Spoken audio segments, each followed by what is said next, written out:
double turbo in the prizes, so we know that the Fusion Strike list we just saw is going to be left at home.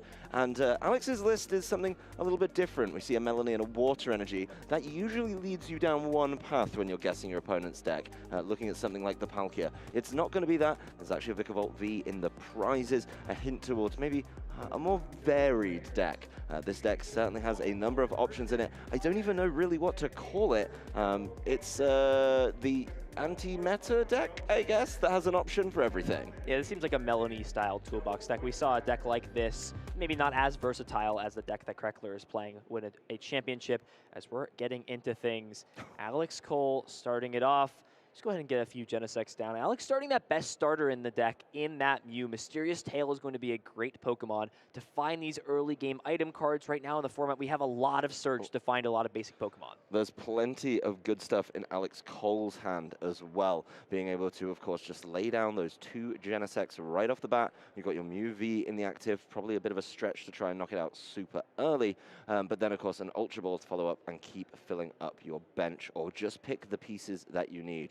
Going through, doing that prize count, probably realizing that one of those energies is missing, but making sure that he knows what is available to him, what's in the hand. It's going to be a follow-up Mew, so being able to get another Fusion Strike Pokemon down, Fusion Strike system is going to be a lot better. So the hand getting thin, there was a power tablet thrown away, so that's something he's obviously not worried about. That count now available to him currently sat at 2. There's 2 cards left in the hand and 4 Fusion Strikes on the board. Yeah, so this is a thing. When you're setting up with Mew, your setup is pretty linear, but you always have to take into account in any game of Pokemon you play what your opponent is playing. And Alex started a pretty ambiguous starter in Mew. Not a lot of top archetypes are playing that card right now, and that's something that you've got to be sort of curious. Like, okay, I'm not playing against Lugia. I'm probably not playing against Lost Box. Like, what am I playing against, and do I have to be careful when maybe getting rid of some of these resources on decks that I could potentially be playing up against? Well, it is going to be the drop of the Forest Seal Stone down onto one of the Gen 6. Another Fusion Strike system fills his hands with supporters.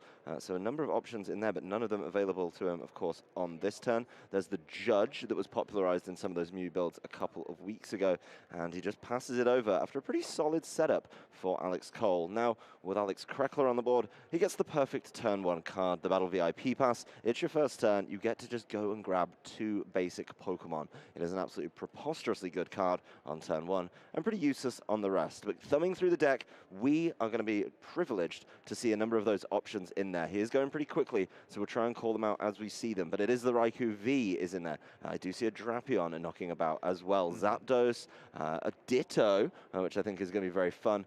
So definitely a toolbox is what you were calling it. Yeah, a lot of fun surprises here. And the Drapion getting put down right away. That is a card directly for this Mew VMAX deck. And usually we see it once Mew VMAX has come out itself. But because a lot of these decks that are playing just Path to the Peak now aren't utilizing things like Lost City, you can utilize something like the Drapion more than one time. Still has access to that Mysterious Tail to set up. This is a deck that has many surprises going for it so far. I think the big thing to think about as well is on your first turn for Alex here, what are you really looking for besides this? It's got to be just to attack with Drapion, sure, but how are you going to maintain the prize trade is what I'm thinking at this point. Got to keep it up, and if you're not hitting into the VMAXs, you kind of fall down a little bit. The Mysterious Tail does grab him a quick ball, so he can keep going with the setup, and he did work in that Speed Lightning energy as well to just keep seeing cards. So it's all kind of coming together. He's got a hand full of goodies in there as well. As the quick ball gets rid another one of those Mysterious Tail Mews. If he's feeling good about the setup, he doesn't need to keep on rolling with it. And I see more setup options in there as well with the Radiant Greninja, being able to keep things going. Speaking of setup options, Crobat V coming to the hand, being able to draw up, but will need to thin the hand quite significantly before being able to play that one through. Oh, I just realized Ditto V is so good in this matchup. The fact that it can essentially just become your second Drapion. Ditto V is a really interesting card because this card is so versatile. It allows you to become any V Pokemon in your discard pile, and you maintain the effects that you have, which means you can evolve up into VMAX Pokemon. You do keep your energies, things like that, right? So it just gets pretty much essentially switched out. And what that means is you can recycle Drapion, which is so important and can be so frustrating as a Mew player to have this constant threat in your opponent's side that's just taking knockout after knockout, and you can't do anything about it. Particularly when you've filled the bench nice and early, you've activated Wild Style, and that Dynamic Tail is going to be an easy knockout right there. There is more to come from Alex Krekeler, an Ultra Ball getting rid of a Cross Switcher, and the Radiant Greninja, so not worried about that for setup so much. just being able to keep the ball rolling on that. It is going to be the Lost Vacuum getting rid of that Forest Seal Stone. The Ditto V hits the bench, and the Crobat V allows him to keep on drawing with the Dark Asset. So a lot going on here for Alex Krekeler in this first turn. He's going to be able to go back in the deck and look for some energy as well. Yeah, really looking for a switching card. That's the one piece missing from here. Needs to find something like the Scoop Up Net to move this out of the active, as that is the only thing besides Cross Switcher. We saw one of those pieces hit the discard pile earlier this turn. Smart play, though, is going to play the Energy Search first, has a Trekking Shoes in hand. We also haven't seen a supporter card yet for turn either. Has access to Marnie as well. So really just looking for Scoop Up Net. And there's the Aerodactyl V-Star. Not very good in this specific hand. Does just go ahead and play the Trekking Shoes. May have to just rely off this Marnie to find one of these scoop-up nets, potentially.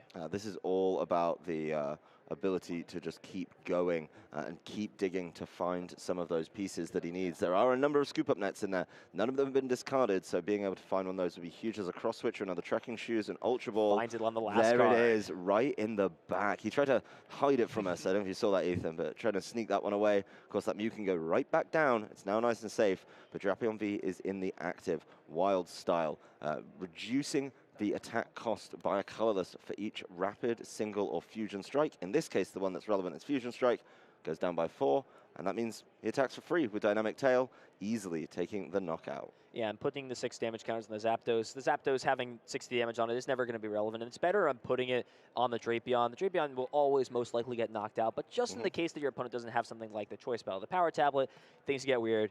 This is an inclusion we saw since the Toronto Regional Championships. Decks like Mew are shying away from playing Marnie, instead want to start playing cards like Judge. This plays around with things like Oranguru being unable to stack top decks on the top of the deck. And also, having your opponent shuffle in means that they already have bad resources in hand. There's the potential for them to draw into it again. Yeah, putting away those bad resources on the bottom really does help out some trainers. It's going to be a pretty lackluster draw, though, for Alex Cole here. Not really seeing many ways to get through. He is going to have to switch. That's just burning a card, Only essentially. one card off Fusion Strike system. And, yeah. and he's just scooping it up. Yeah, there's no way to knock this Drapion out, so Drapion gets to take a free 2 prizes next turn. And at that point, the Ditto V is already in play, right? So what else needs to happen? The Ditto will just transform as long as there's an out against Path to Peak, and that'll be the game. This is smart. We keep seeing this on stream. Early scoops, just not wasting. Even though it's like probably another 2 minutes, 5 minutes, it's still important to just buy yourself the time, say, hey, I just want to play. I want to be able to play 3 games of Pokemon. No matter what happens, like that's just my goal. I want to be able to not have to worry about ties. I've already taken a tie for the day. I really don't want to go into day 2 at 6-0-2 or 6-1-2, something like along those records. Let's just play the next game. That game was, we're not going to talk about it. Let's just go next. Go to the next one. And Andrew Mahone talked about it at length earlier, actually, how keeping that mental is really important, and being able to see when a game just isn't going your way is a problem. I think with the reveal of the Ditto V early as well meant, yes, even if he did find a way, the Judge was atrocious. There was no way he was getting out of that one in a comfortable position. Yeah, it's going to be Alex Cole with a mulligan here, so keeping on with the drawing. What's crazy is, Alex went first, but then Alex Cole went first, sorry, and Alex Krekeler was immediately able to fire back with that Drapion. He just gave him the Wild Style and really caused a number of problems. People have been saying, is Drapion the perfect counter to it? Well, in that case it was, and the fact you have access to a second one through Ditto V without having to include one, I do think the Ditto V is really cool here, because basically all of those V Pokemon, we saw the Raikou, we saw the, we did see the presence of the Aerodactyl, and of course the Drapion. In so many decks, you think, oh, I'd love to play another one of those, but when space is this tight, you've got to be deliberate about it. But, the Drapion beats the Mew, the Raikou hopefully beats the Lugia for you, and being able to recycle those so easily is absolutely massive. A lot of utility, a lot of potential to incorporate a lot of these different attackers into scenario. Prize cards don't look too terrible. Greninja can be annoying to have in the prize cards, but it's just going to stun a little bit of early style. Alex going to start, and he's coming for you. He's knocking at your door. He's saying, let me in, Drapion's here again. It's such a tough choice for Alex Cole as the Mew player. When you're coming into this game, you're like, yes, I would love to set up. I'd love to set all my Genesects down. I'd love to be able to, really keep the ball rolling and make sure I can Fusion Strike system over and over and over again. But then you activate Wild Style. I think the real way to go here is maybe offer up something a little bit softer, even the Genesect, would be a better loss, I think, than a Mew. Get a Mew powered up, take out the Drapion, and then hope hope that he has no way to get that back. The Ditto V, you know, maybe eluding him, maybe hoping that he doesn't have any way to grab that out of the discard. So it's actually okay in the scenario. So in my opinion, you can't stunt your setup just to be afraid of Drapion. I think there's a better play here from Alex, though, is playing that Oricorio. And Oricorio is great against this because it means that the Drapion attack is out of range from being able to knock out something like the Genesect, or something like a damage modifier, or a way to put damage counters on like Galarian Zigzagoon. Yeah, plays just a little bit better. But you can't just, if this deck doesn't set up, if it doesn't play Battle Pass on turn 1, if it doesn't find Pokemon, it's not going to be able to put on enough aggression to keep up with it eventually. The Drapion will just come in another turn, right? You're eventually still going to have to put 4 Pokemon in play. At some point, yes, the bench needs filling. It's going to have to happen. And additionally, even if you put 2 in play, Alex can Melanie onto the Drapion, attach to it, and then still attack using the ability and just Wild Style. Yeah, I think at some point, you know, you're going to get hit by Dynamic Tail in this matchup, and you have to accept that. I think being able to buy some time with the Genesect would be peachy, but, you know, you've got to make sure that that trade is worth it, and you are immediately able to fire back. There's the Oricorio you rightfully called out, Ethan, being able to keep that Dynamic Tail damage down and well away from it. It is going to be a double battle VIP pass, so a lot of cards getting drawn out of the deck for Alex Cole here, being able to just really keep going with what he needs. There was an Ultra Ball and the Quick Ball early doors as well. A lot of cards hitting the discard in exchange for that, but he is going to have the bench full. He is going to be set up exactly how he wants. So he's obviously just saying 1 off each. That's fine. Yeah. Just want to play both of them. There's no reason to just not play. Get him out of the hand. Yep, get him out of the hand, draw some cards. This is typical Mew fashion. Do everything as possible to make the hand as low as possible. Draw some cards of Genesect, rinse play them all till the sun goes down. Right? Yeah. Draw up to 6. Play all 6, draw up to 6. It's you know, that's the dream really for the Mew player. A lot of good cards, though. You are going to get to take a look at a whole lot. There's going to be another one of those Battle VIP passes clogging up the hand, but the Forest Seal Stone can definitely go down onto one of these Genesects. Doesn't really matter which one. Maybe not the active, but you know, just making sure it goes down, thinning even further with the Ultra Ball. Maybe grabbing a card for next turn. We'll see how he wants to do this. Yeah, he's just going to say. Doesn't matter. He knows he's not wanting to grab anything, but he just wants to get another Fusion Strike system put through. Of course, your opponent's deck is private knowledge. They do not know anything about it, so you can't say you have to draw out of it. Yeah, discarding the Power Tablet there, I mean, on one hand, you have to draw a few more, and I mean, Power Tablet was not happy to leave the hand as multiple have come from the deck into it. But I have to imagine you're going to want to play the Power Tablet anyways next turn, and you already have your full board on what you're looking for. You maybe have to wonder if it's really worth. You already have the Path in hand, maybe just to fill the hand up to maybe find an out against Path. And Path does shut off Drapion. So that is the best card here for Alex to play against this. That's the thing we didn't see in game number 1 either, was that Path of the Peak. It was just eluding him. So Alex Cole's dig there, paying off big, as there is now no Wild Style in play. There is going to be a push, I think, from Alex Krekeler to be able to get rid of it. And he definitely has ways around it. I can see a couple of options that would allow him to either bump or remove the stadium. Path of the Peak is going to be essential to stay in play for Alex Cole. That's something we didn't talk about in his setup. But now this Drapion, I mean, yes, you were saying you could Melanie to it. But yeah, that's a lot of energy that you need if you're not using Wild Style. Because right now, it's attacking for free. As long as that Wild Style is off, you know, is not available, you're in such great shape. There are 3 Scoop Up Net in the hand. All those that were so hard for Alex to find at the beginning of the game have suddenly showed up and offered their patronage to help out. But in this point, it won't be very, very necessary or useful. I think Alex is just kind of deciding what even benefits me at this point. I mean, Zapdos is nice. You get an additional 10 damage passively. It's the Thunder Symbol ability, I believe, that allows you to just have a little, or Lightning Symbol, rather, just allows you to deal an extra 10 damage. Listen, I was closer, right? Between us, we've now covered all the different terms for Lightning, Electric, and Thunder. We've really covered our bases on that one. It's like our band name now at this point. Yeah, it's an Earth, Wind, and Fire tribute band. It's honestly, I went and saw him live. It wasn't good. But anyway, we're back to the gameplay, as it is just Alex's time to set up, getting that Zapdos down, getting the Mew down, along with the Raikou V. Does pull out a Galarian Zigzagoon as well. That Drapion's still sitting in the active, ready to swing for some damage, if it can bump the path. So that's really big here to find the Galarian Zigzagoon. It means that this plus another Scoop Up Net means that those 20 damage that the Oricorio would essentially offset can be put here, but instead, Alex is just deciding, look, it's going to be pretty unlikely here for me to get exactly where I want, or I know my opponent isn't playing Fusion Energy in their deck. I can still deal 170 damage to this now, and then later down the line, utilize my Galarian Zigzagoon, maybe take a knockout later, instead of, you there it know, is. using these resources. And wow, found it in hand off the Marnie. Only 2 outs in the deck. Found it directly. 170 damage. Oricorio coming in clutch. The bird is the word. Apparently so, but that lost vacuum was huge. It does mean this Drapion gets to play, but the onus still on Alex Cole to be able to, you know, fire back, get this Mew powered up, and just take this Drapion down.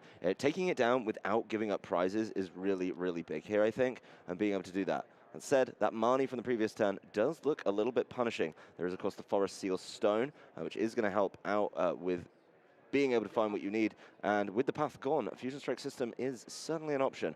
These are not the cards you wanted. He definitely had the pieces in the previous hand, so he does have another path. He could try and lock this one up really, really neatly. He's going to keep on digging, though, and I really like this. Yeah, so he has it guaranteed with the Forest Seal Stone, but really just doesn't want to burn the V-Star power. It's great as just a guaranteed out of path because, again, we said this on time before in the stream, but you can use Forest Seal Stone under path due to just a weird interaction of ruling that it has with the name. So that's the thing to think about at this point. Has lost vacuum already, but is there anything else you want to play in regards to this? Oh, there is a big-time card in this hand. Has the Volo, can use that to discard one of the benched Pokemon, get rid of this Genesect potentially, and essentially negate Alex's use of the Drapion, a powerful card in this matchup. And being able to just remove that from play is huge, because that's, as you mentioned, the easy prizes that, you know, Zigzagoon, Scoop Zigzagoon could catch him with later. So I think Alex Cole... Are we going to see it? It's really easy to say Alex is in the driving seat, and I'm just right every time. And there is the Heroes Medal. Alex Krekeler, one of those players who knows pretty much every card, really having to go in and read it. And there it is, the Volo, discarding the Genesect, healing essentially all that damage off. You do lose a little bit of the draw power, so we'll only fill the hand up to 5. We'll not have access to that Genesect, but it is well worth it to take that liability off your board. Yep, the Heroes Medal, of course, being reducing HP, but giving up less prizes. Absolutely huge there, as the Mew VMAX just swings and takes out that Drapion. And the big thing for Alex Cole here, compared to game number 1, of course, is there's no easy way for that Drapion to come back. You know, you're looking for something like the Ditto V. Yeah, but that's not on the bench, just waiting like it was in the previous game. Of course, over to Alex Krekeler's turn. He is now behind, would be able to not actually advance. If he does get the knockout on this Mew VMAX, he does only get 2 prizes. So he's still, you know, making that prize trade really, really awkward. Yeah, the Heroes Medal is a huge card. Alex's only way to get rid of the tool is gone. So we'll either have to gust around it, but I mean, you can run from the Heroes Medal, but the Heroes Medal will always be there. it is going to have to be dealt with at some point, which means it's going to be 3 turns. And Alex understands that the Heroes Medal essentially means that he cannot keep pace with Alex in this matchup, and that it's just better to give plenty of time for Game 3 to conclude. Hopefully we'll see all 6 prize cards finally drawn, but here we go. 30-plus minutes, Game 3. Who's going to take it? I think both players have shown a really commanding showing of their deck, right? I think Alex Cole just showed us when Mew goes, it can stare down a Drapion and take it out. And that was fine. You know, being able to play that Oricorio play early doors, feed him the Genesect to make sure that he couldn't get that knockout was absolutely huge. Obviously, game 1 for Alex Krekeler, he just goes Drapion, he goes Wild Style, he sets up absolutely beautifully. So with that in mind, I think game 3, they both understand their win conditions. They both understand how to avoid a loss as well. So they're both being tasked with a really tricky game to try and advance and make it into day 2. Alex is going to be able to start things off. Going to be able to go first, figure out what's happening in this matchup, which is a nice advantage. Can play Battle Pass on turn 1, hopefully utilize the Mew from Celebrations as we're getting into things. This goes back to Alex going first. It's great for either Alex. Listen, I think Alex is going to win this matchup. I think Alex is definitely going to make it out with 3 points. That's all I'm saying at the end of this one. They could make it out with 2 points combined. That's true. I don't think we are, honestly, with 30 minutes on the clock. Yeah. This is actually, I think both players, both Alexes, have done a very respectable job of understanding, you know, let's not play long games and end up with a tie, right? Like, one of them may as well get into day 2. The other one's got opportunities to get there as well, as the prizes do come down. Pretty mixed. Again, no horrible prize games from either Alex. Just being able to get some pieces in there. Silene showing up, of course, and Alex Krekeler will be going first. This Raikou V in the active, and the perfect turn 1 card, the Battle VIP Pass. Right away, I see the Drapion was on the bottom of the deck, so now it's on the front. Should be an easy selection here for him. Yeah, a little smart thing that Alex did there that was super intelligent on his end was utilize fleet-footed before playing the Battle VIP Pass. When playing Battle VIP Pass, you're looking for basics on your first turn anyways. And what this does essentially is you draw a card before you play Battle Pass, because Battle Pass is going to take 2 basics out of your deck. And if you're looking for basics anyways, you might as well draw into hopefully one of the ones you're looking for regardless. Didn't quite happen as a Melanie instead, but could utilize this Radiant Grid into finally seeing it come down to just get a little bit more draw on this first turn. And as you mentioned, Drapion is the card of this matchup. It is here strictly for Mew, nothing else. Yep. He's going to concealed cards, one of those waters going into the discard, drawing an extra 2, making sure that we're all, you know, playing through our turn nice and neatly. The Lightning Energy goes down onto the Raikou V. The Mew from Celebrations makes it down there with the Mysterious Tail. And it's just a pass after that one. So I think Alex probably waiting for a wild style opportunity once again. So Alex Cole, it's looking like a slightly slower setup than we've seen in previous games, actually. You know, not being able to play through as quickly as he likes to know battle, you know, Battle VIP passes, probably going to have to play a little bit slower with some tricky discards as he hovers that Ultra Ball right now. There's one of those Mew VMAXs and double turbo energies hitting the discard in exchange for maybe another Genesect being able to Fusion Strike system for a whole lot more. Yeah, so this is really interesting. Always looking towards the future turns is really important when you're playing these decks that involve mapping the prizes out. So, I mean, on Alex's end, I'm trying to think what Pokemon are going to come down in the future. Because at this point, you really don't want to put Drapion down into play if your opponent's just going to take knockouts on it. At this point, Raikou is in a very good position to take these knockouts onto Mew turn 2. So you have to wonder if you're Alex's position, what is your best way to play around your opponent essentially taking prizes without utilizing Drapion? All that's going to mean is it's going to be a little bit more difficult for you to find what's most likely going to be Path to the Peak in combination with a way to get yourself out of Path to the Peak for the following turn, whether that's the Forest Seal Stone or one of those Lost Vacuums in the deck. These are big 2 cards. What are they? There's nothing happening there. There's nothing. I mean, there's a Cramomatic. Can't Cramomatic away anything in this hand. Can That's play the down another problem. Mew, but He has to Forest Seal Stone. It's the only way. Being able to, of course, use Star Alchemy. You can go in and grab any card that you want. It's pretty good. I mean, particularly with a deck like this that doesn't have a V-Star power, you may as well. It's just a free card. Of course, you have to, you know, be careful about it. Yeah, so, I mean, playing the Battle Pass here is good. You're, of course, going to get set up. You can't play it on any other turn in the first turn. But Alex Krekeler in this case, is more than happy to see a full bench because it means Raikou's going to be dealing more damage, and it means most likely you're just going to be able to take prize cards a little bit easier in this case. You don't have to utilize the Drapion necessarily when you don't need to. But Oricorio coming down means that that could be a good option for Alex to put up into the active, which essentially would just buy another turn to try to put Alex Krekeler onto this 2-2-2 strategy when it comes to taking prizes. Hero's Medal can be a little bit tricky to deal with. Krekeler only has the one way to deal with that card. Yep, well, there's another Fusion Stroke system. Lost Vacuum and Escape Rope off of that one. Now has some options for the Chromatic, potentially. Just making sure that hand's nice and full. But, you know, being able to... was lingering with the idea, I think, of the following Mew. The Escape Rope going down, and it's going to be a Tails on that one. So nothing out of that Chromatic. Definitely slowed down. That would have been, I think, the final push to get there. And with that being said, yeah, it's Mew V hitting the bench, so a full complement of Mews. The Path to the Peak going down and locking things out. So the last card in the hand, just saying, you know what? Oh, it's bumped right away. That is a big-time stadium find. Wow. That is... Found the trading core. Didn't even retreat into Oricorio, which I think was a little bit surprising because you don't want to just give your opponent the free 2 prizes to Raikou. Don't necessarily even need to play down the trading court this turn, but trading court will get this back, can just concealed cards it away.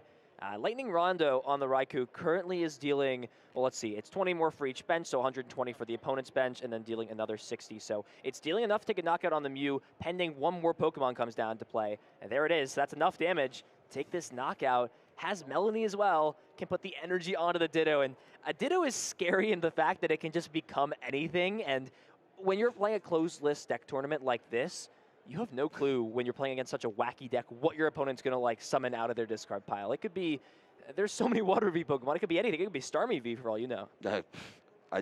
I know it's not in this one, but I'm glad it's not over here. But, you know, being able to get a knockout with the Raikou, save that Drapion for later is absolutely huge. It looks like we're just inspecting. And of course, you know, getting rid of that first Path to the Peak. Yes, there are multiples in the list, but the Path to the Peak, immediate bump. It's got to feel so bad. He played his whole hand. He thought, you know what, I'm going to get through this. I'm going to lock you out, so you're not going to have access to anything, really. And then, yeah, it's just going to be a real tough time.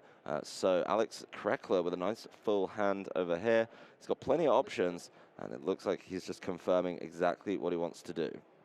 His hand is massive. Use concealed cards, Melanie, a bunch of ways to draw cards. Can even put down another bench Pokemon if he so chooses to. Lots of options to work with. Choosing to put the Vikavolt V down is okay, but this late into the game, it's not really doing anything. It's just there to provide maybe another Pokemon get it out of the hand, and there you go. Alex Krekeler taking the first 2 prize cards of this game. Alex Cole has to respond, probably in a way to try to get rid of this, and we are going to see the, looks like the Hero's Medal off of the Mew now to just draw a few more cards with this first Fusion Strike system. There is the double turbo energy, but besides Where's that, the Mew VMAX? With only one more Fusion Strike system, I think Alex Cole's deciding, do I want to bench this Mew here? It means that this would be the last Fusion Strike system I'd use. However, I would draw an additional 2 cards comparison. He's not going for it. Oh, he's missing what he needs. Yes, he can path lock again, but it's just not going to be enough. I think this Raikou's already set up. It's going to be able to just Lightning Rondo. No, when you just took off the Hero's Medal as well, which means that promoting this Oricorio doesn't change your game plan. You still lose if your opponent can knock out one of your Mew VMAX at that point. Yeah, I think the Hero's Medal had to go there, right? The Hero's Medal had to go because if you evolve it into the Mew VMAX, you know, at that point you need it to be the big bulky option. You know, you need it to rely on its full complement of health, and taking that away is certainly difficult. Of course, there's the boss's orders that summons up that Vikavolt V. The Genesect V goes into the active, so trying to slow things down and not give up another one of these Mews, particularly after he's played down all of the pieces. So tough one for Alex Cole there, missing out on that Mew VMAX, really hurting and really putting him behind. Alex Krekeler could run into the lead in this turn. He's got a massive hand as well and would be able to potentially find, switching options? Yeah, I see them in there. Yeah, even attacking with something like Vikavolt is not a bad play in this position. You'd item block, which means the Genesect would need to utilize double turbo energy to retreat. You also can put a little bit of damage on it. The way it stands, Lightning Rondo is not dealing enough damage because of the Oricorio. 200 base, minus Oricorio, so it's 180 damage. Genesect just hanging on with 10 HP as it stands. So we're just getting some confirmation to make sure that everything is as it should be damage-wise and that both players are on their same page. But at this point, we are going to see the Speed Lightning come down onto this Vikavolt, looking to see if there's any way to get some more water energies in the discard pile at this point. But this is how it is. So Lightning Round full bench hits 220. So right now it's 200 damage, if I'm calculating it correctly. But because Oricorio is there, it's not the Genesect he's swinging into. No, it was never the plan. It was always to go after the Mew. It's the big 2 cross switchers. You did the numbers. I was very proud. You know, I thought, you know what? I know he's got it, but then as soon as he does the counts, and he's definitely counting, that monstrous size hand just had, of course, the double cross switcher rating, and that Mew that Alex Cole put so many resources into the last turn, you know, really was looking for that Mew VMAX, doesn't get to stick around and is just removed from play. Yeah, and we see the Forest Seal Stone of Alex's own, or Alex Krekeler's own coming down into play, which means that there's a guaranteed path bump potentially, because again, you can utilize Forest Seal Stone under your own path. And Alex Cole is up against the wall. 6 prizes to 2. Drapion hasn't even been utilized yet. Ditto V is still in play, has energies on multiple Pokemon. What can you do? It's got to start with some way to disrupt the hand, maybe get off this Forest Seal Stone as well. Yep. And we are going to see the Forest Seal Stone removed. So, hey, listen, if Path to the Peak has worked early game with Marnie, Path to the Peak can work late game. I believe in Path to the Peak. That card has worked in miracles. Yeah, it's a very powerful card. It's something I really, really like. I've always enjoyed locking out of abilities. And this is another pretty treacherous draw for Alex Cole. Not quite seeing what he wants, but he does get a Roxanne. So being able to Roxanne, potentially get his last path in, could be the way to go. I believe he's already down 2, so being able to get that in would be absolutely massive. But really limiting Alex's monstrous hand and finding a lock and a way to slow him down is the way to go here. The draw for Alex Cole is going to be important. He does need to get a MUV Max at some point. That's his way to attack. He needs to see one. Yep, said Marnie Path was strong. Roxanne Path is even stronger. So getting 6 cards, still needing to find a Mew VMAX. There's Chromatic. See if this hits heads. There it does. So that can guaranteed grab the Mew VMAX. Oh, he knows. Oh, what? Oh, the path is. Oh, the path is prized? No, the prizing earlier. You remember he discarded the first Mew. Oh. He had the other Mew VMAX prized. Oh, it's not there. So he doesn't have access to the Mew VMAX. So at no point is he going to be able to play this game. It just took him that long to dig in and realize. Yep. Options were not there. No way to close the game out. As looks like we are going to have Alex be our winner for the game. Well, Alex Krekeler taking that one in, I'm going to say anticlimactic fashion. Not able to take all 6 prizes, but at least we got 4 prizes in that game, which was more than we got in any of them. Alex Cole confirming he did not have access to another Mew VMAX. He did dig a lot of cards and not see one, so at some point, you know, you had to question it. I didn't think back to the prizes cleanly enough, and yeah, it's just not there, because he was so liberal to discard that one turn 1, came back to haunt him. Yeah. Sometimes you just assume that they have the outs there and that they're playing smart and they have access to it, but sometimes in the prize cards, you go to try to find it, you go to try to play off your prizes to try to give yourself the out. Oh, I got 50% chance of drawing it here. I really want to dig earlier on my first turns, but and that's one of the scary things about playing Mews. You always have to be careful of what resources you need to discard or what resources you end up discarding. It's so easy to just play Ultra Ball after Quick Ball and dig through your deck and just draw cards. It's fun to draw your entire deck with Genesect. There's no denying that, but you've got to be careful when you manage your power tablets, your Pokemon. Some lists are playing Silene. Most aren't at this point, especially the double turbo build. And when you lose these resources, it can come back to bite you. Came back to bite Alex Cole there, as Alex Krekeler will be your winner, advancing to 6-0-1, securing a spot into Day 2 of the Regional Championships here in Arlington. Well, I believe it was discarded off an Ultra Ball, so does that mean Ultra Ball's still the best card, Ethan? Because Ultra Ball just cost him a game. So you make a choice off Ultra Ball. Okay. So Ultra Ball merely provided the opportunity for that to occur. That was it. Your defense of this is gonna drive Your me favorite insane. card is Hypnotoxic Laser. We cannot have this discussion. Look, I don't know about Standard. Maybe for the next round I'll think about Standard cards and pick one. Maybe I'll stick with Trainers. But anyway, it was a tough game for both Trainers. I think the fact that we saw good games from both of them, like perfect execution of the deck, shows that this matchup is not as easy as you think, just because there's a Drapion in there, means that you don't just auto-win. It really depends when you move, when you get that in play. But I like that we got to see a lot of cool pieces out of Alex Krekeler's deck. This is something a lot of people have been talking about coming into the weekend. I know there's a couple other players out in the field playing a very similar toolboxy, mixed bag, if you will, of options, being able to say, okay, for this matchup, I'll play this. For this matchup, I'll play this. You know, we didn't even see the Aerodactyl V. It wasn't relevant at that current time. So being able to take that and maybe play around that in a different matchup is going to be absolutely huge. And I'd love to see the players on it come back tomorrow and